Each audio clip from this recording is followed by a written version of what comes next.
یہ ان دنوں کی بات ہے جب میرے نصیب اس وقت برباد ہونا شروع ہوئے جب میرا دل میری سگی کزن پر آ گیا۔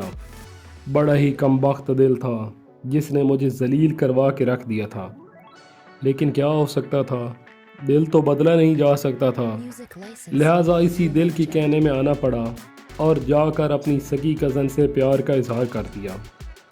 پہلے تو وہ حیران ہوئی کہ اس موئے کو آخر کیا موت پڑ گئی ہے، لیکن پھر میرا چلتا کاروبار اور میری کار اس کی آنکھوں کے سامنے آئی اور میری بدصورتی اس کی آنکھوں کے سامنے سے ہٹ گئی۔ کاروبار اور کار ذہن میں آنے کے بعد اس نے میرے پیار کو قبول کیا اور مجھے آئی لو یو ٹو کہہ کر میرے پیار کی ہچکولی کھاتی کشتی کو کنارے پر لگا دیا۔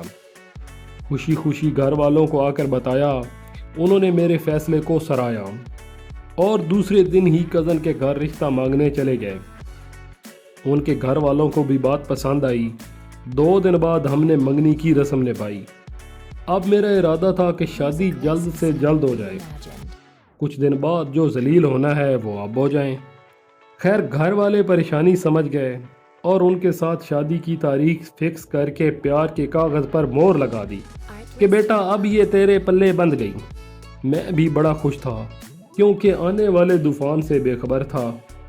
خیر شادی کا دن آ گیا، وہ سج دھج کے میرج ہال میں آ بیٹھی اور میری زندگی کو 4 چاند لگا بیٹھی۔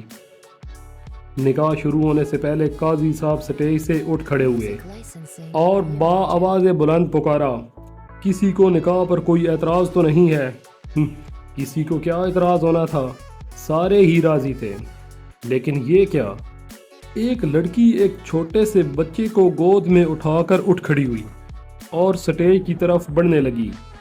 میری ہونے والی بیگم کھڑی ہوئی، اس کے بھائیوں نے میری طرف دیکھ کر آستینیں چڑھانا شروع کر دیں۔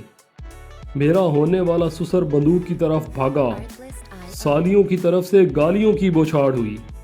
میری ہونے والی بیوی نے جوتا اتارا اور میرے سر پہ دے مارا۔